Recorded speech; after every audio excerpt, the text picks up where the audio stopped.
Hello, this is Dr. Michael Carter. I'm here to talk to you about the annual cooperative agreement process, specifically for the cattle health programs. I'm with the Cattle Health Center with veterinary services, and I'm just going to go through a quick review of cattle health as it applies to the umbrella agreements this year. Like I said, we are part of the umbrella agreement. Information for cattle health can be found under the section 4114 and 41324 in the Cooperative Agreements guidance document that has already been sent out. You can follow the guidance documents. We have guidelines and reporting templates located in that guidance documents. Everything is fairly similar to what we've had last year. Nothing really has changed within the guidance document or what we're looking for. As long as the requirements for the disease programs and the FMD investigations have been met, we are allowing the flexibility that funds can be used for other activity areas within cattle health, provided that the main program diseases and FAD stuff do get covered.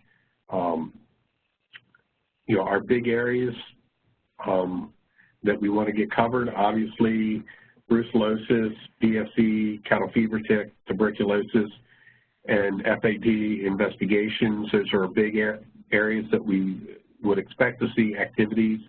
Again, there's some flexibilities for other initiatives that a state might want to take, but as long as those activities are being covered, either through cooperative agreement or through state funding, we are allowing flexibility. One note that we do want to say is for animal disease traceability activities, those activities should be covered under the ADT cooperative agreements.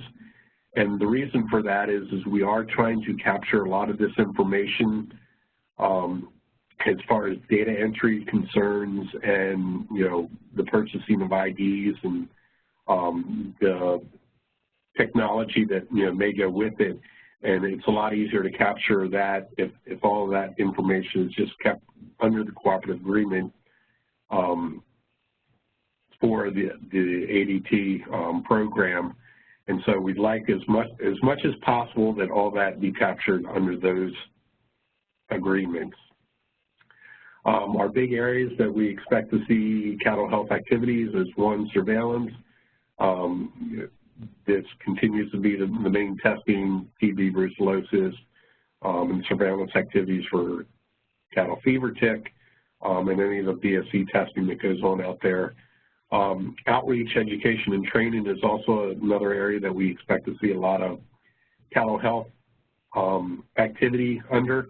And the last one, small portion, is for the reporting, not only the reporting for the information that comes back through the cooperative agreement, but also for the monthly NARS reporting, looking at the reportable diseases, and then other surveillance numbers that we routinely collect, specifically more for the brucellosis and TB programs, but any other information that we're collecting, that can be recorded as far as those overall reporting aspects for the cooperative agreement. We do have 4 different templates that we're receiving the reporting information back on.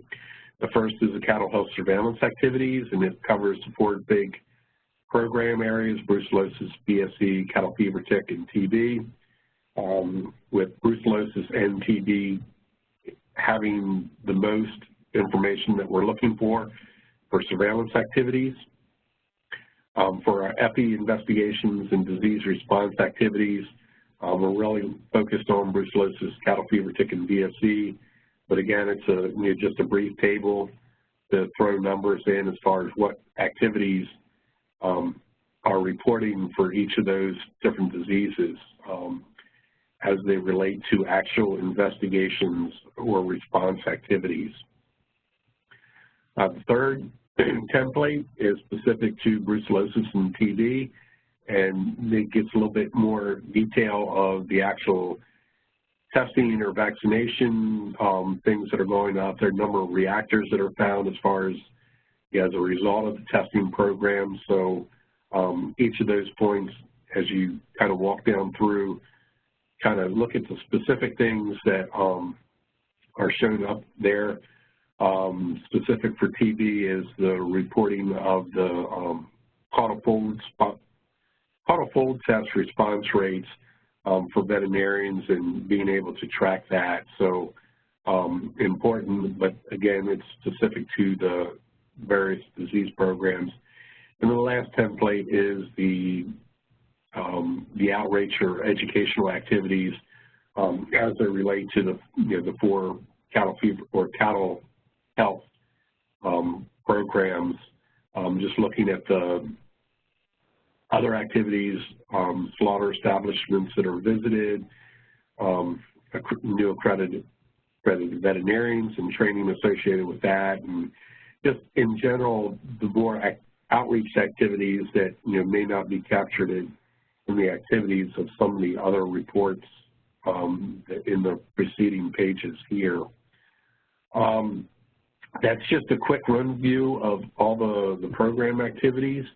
If you have any questions, I can be reached, michael.a.carter@aphis.usda.gov. If you have any questions or comments, you feel free to shoot those to me and we'll respond back with any specific questions that you might have. Again, it's similar to last year, so I wouldn't expect any new questions, but feel free to contact me if you do. Thank you very much.